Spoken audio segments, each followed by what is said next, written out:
Okay, so we're now going to look at objects in JavaScript and exactly what objects are. We'll then take a little look at how we actually define an object.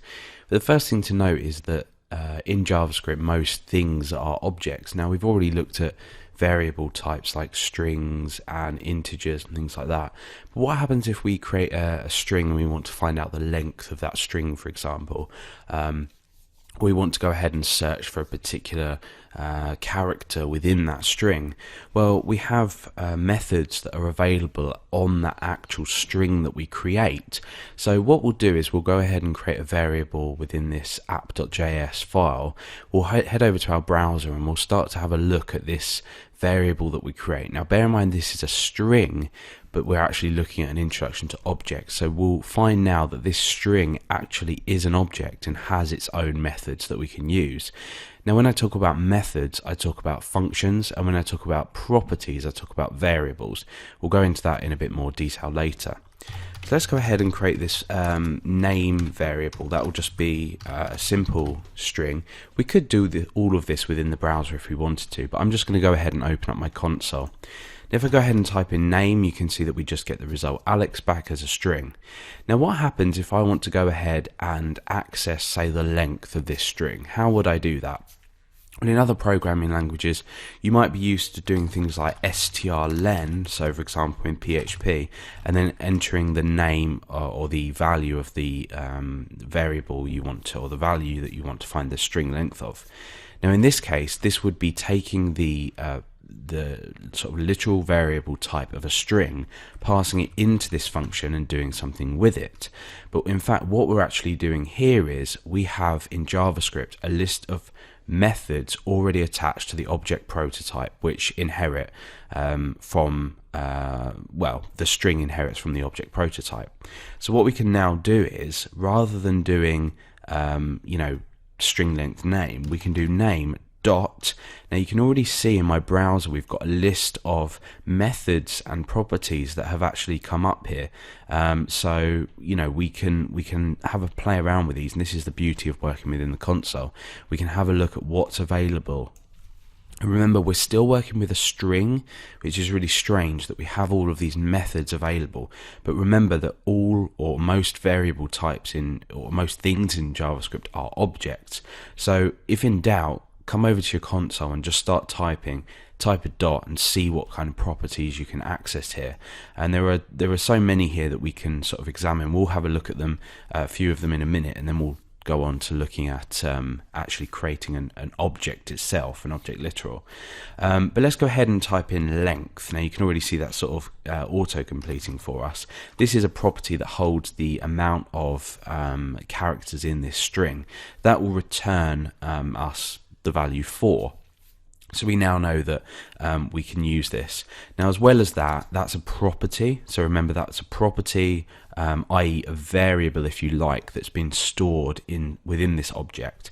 I'm going to refer to them as properties and methods from now on, but just remember that properties are variables and methods are functions. They're only methods and properties when they become part of an object. So if they were standalone, there would be variables and functions, so don't get the two confused.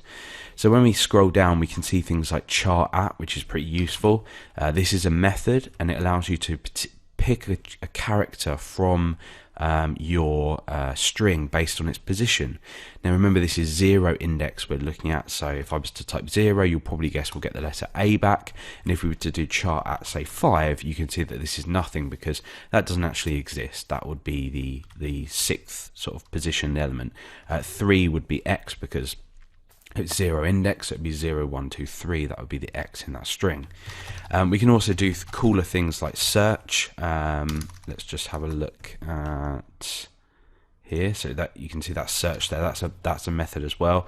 And if I was to go ahead and search for A, that returns us 0, and that returns us the position that we are the A character is found at. The same with X as well. If we provide something that isn't available, that will return us with a -1. That's quite a common concept in programming languages. If something can't be found, it will return a -1, just so you can easily put that within an if statement.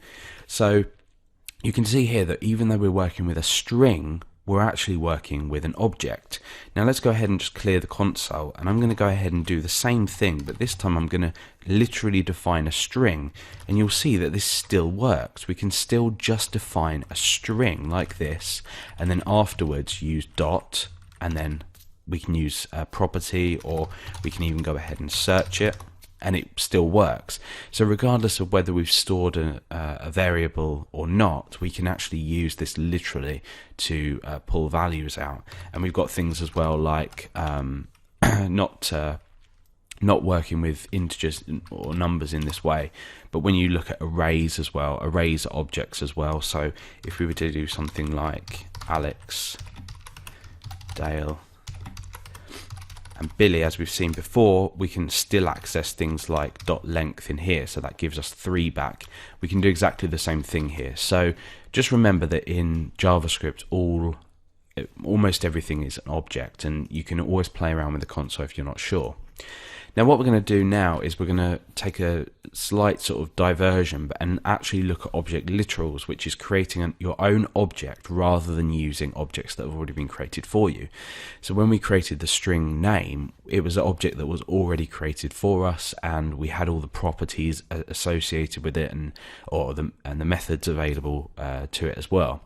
But when we create our own object, so let's go ahead and say var let's say app equals object. Now this is an object literal, so it's literally just defining brackets, empty brackets, and then a semicolon at the end here. Now when we go ahead and type in app here, you'll see that we just get this back saying, oh, it's an object. Now what we can do with app is we can say things like app dot name equals JavaScript, for example. Now what that's done is when we go ahead and we type in app now, you'll see that we've got an object with a property here, which is a variable, and it's stored a string here. And we can even then go as far as doing things like app.name.length. So we're sort of putting objects within objects. So it's a very object-oriented programming language, JavaScript, even though at first glance it appears it isn't, because you're doing things often in a very procedural way. So this is how we create objects very, very basically. We won't go into it too much, but with an object we can store whatever we want in there, and we can do this much like the string that we've seen by storing values and creating methods which are functions, and we can do things with certain values within our object. So in the next video what we'll do is we'll have a look at creating an object, and we'll create something useful that actually does something useful. And then we'll practice sort of creating the object, creating the properties that we need, and then actually using methods on that.